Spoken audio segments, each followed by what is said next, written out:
Hello, February 20th, 2010. Time for MOT, Man of Truth, to kind of shift my thinking over to Europe. I've been wanting to catch up on this Greek debt crisis and what's going on with the euro and how it affects the dollar, etc. for a little while. So I finally had some time to try to catch up as much as possible. So I'm going to focus on what's going on in Greece, and I don't profess to be well read on the subject, but I'm going to attempt to relate what's going on there with the euro and back to the United States and the worldwide situation. Right now, tonight, Sunday night, over in Europe, they're working on trying to rein in the spending of Greece because it's causing a problem over there. I'm sure the Europeans and a lot of people in the United States are aware of this stuff. I'm just trying to get up to speed on it. But for my viewers, I'm going to give you my take on how this interrelates with the worldwide economic system and some other things. Thanks to Bloomberg, some good information there. The European Union governments are trying to piece together a possible rescue package for Greece. Now, the whole reason I do videos is to try to put all these factors together, and a lot of these things go back to what I would call fiscal sanity, constitutional spending, etc., etc., etc. But governments have a tendency to get out of control on their spending. And that's happened here in the United States over many, many, many years. Until now, a lot of people are very concerned about these massive deficits. Budget deficit of 1.4 trillion in 2009. It's just kind of mind-boggling. But I want to try to put this in perspective with a few things. Greece right now, their annual budget deficit, what I was reading in the articles, is like 12.7%.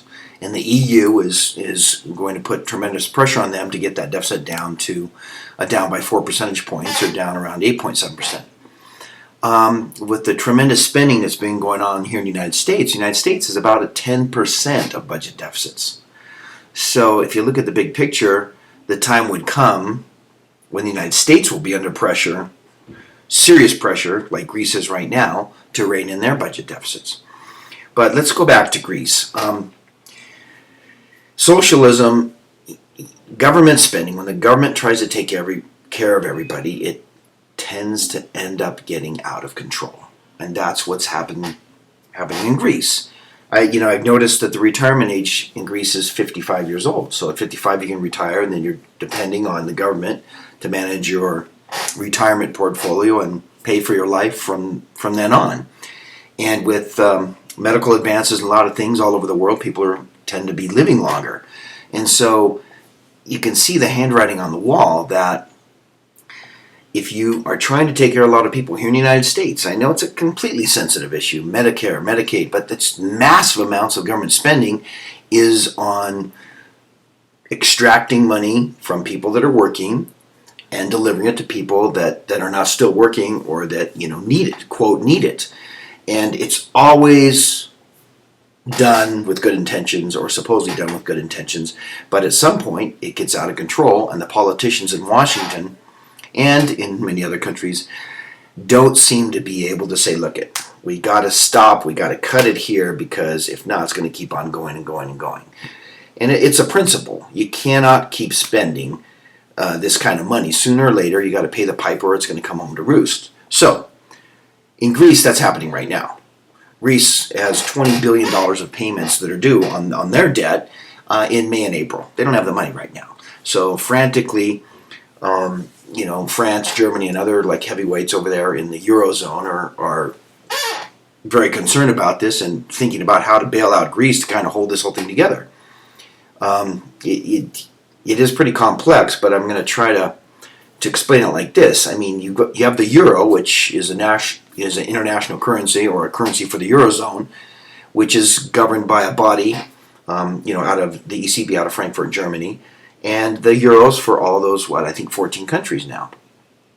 But each country has its individual budget, their individual retirement age, they're running their fiscal policy, or their budget, what they're taking in from taxes and spending on an individual basis. But the currency is is on an international basis of 14 countries. So let's say, Spain wants to have a weaker peseta, if that's what it is now, or Greece wants to have a weaker currency. They can't. They're hemmed in because they've signed over their currency is the euro at this point in time, and that's another debate in and of itself. But what's happening here is people are losing faith in Greece as far as the financial stability of it. And so their long-term interest rates are around 7%, which I think are relatively low. List of national debt by country. And Zimbabwe has 304%, Japan 192%. Next big countries, Italy, Singapore and Italy, 115, 117%. Greece 108, Sudan 104, Iceland 100. We know what happened to Iceland last year. What's happened with them last year or two. And then you've got the United States, which is running about 100% at this point in time of their national debt compared to their annual GDP, which in the United States is about $14.6 trillion. So all the goods and services the United States produce each year is roughly equal to the official national debt of about $14.5 trillion, 100%. So we're kind of in the same ballpark as Greece, and I think you should think of it that way. Another thing, big picture thing, this earthquake down in 8.8 in Chile, massive earthquake. And, once again, the United States wants to come to the rescue, but the United States is running 100% deficits right now. And I looked at Chile on this whole thing, and these guys, Chile, they're 120th on the list, 9%. Way more fiscally responsible than the United States. And so there's this tendency to want to help out, but, when you're helping out with somebody else's money, or you don't have the money, you need to look at that fast and hard. And this wanting to help out people with borrowed money is at epidemic proportions, and that's why it's going to go into a worldwide economic collapse. It's just de facto going to happen. I need to make a whole nother thing on the bond rates, because I'm noticing there's people projecting bond rates are going to stand at 5% in 2010. And, that's ridiculous. They're going to skyrocket. I'm talking about the 30-year bond this year, 2010. The question is when. So, this thing in Greece is, I would continue to watch it very carefully. And frankly, for all my viewers, I think you should put in budget deficits and get up to speed on the U.S. budget deficit, how it's ballooning, how it's scheduled to be over $1 trillion for the next couple of years. And these are official government estimates. The worldwide economic situation is not looking good. The cracks have been happening for years. The obvious cracks have been happening for a couple years, and now the euro, weak against the dollar right now, but this will happen to the dollar. And that'll happen in 2010, where people will start to question the United States as our budget deficits become like those of Greece, except they're much, much, much, much, much larger numbers. Percentage-wise, right around Greece. But as far as trillions of dollars, we dwarf Greece. We just dwarf Greece. So I'm going to continue to get more up to speed on this, but we got an 8.8 and higher emanating financially from the financial markets, and the aftershocks are going to be bigger than 8.8. They're going to be 10, 11, and 12. We're going to have financial aftershocks that will make 2006 and 2007 look like nothing.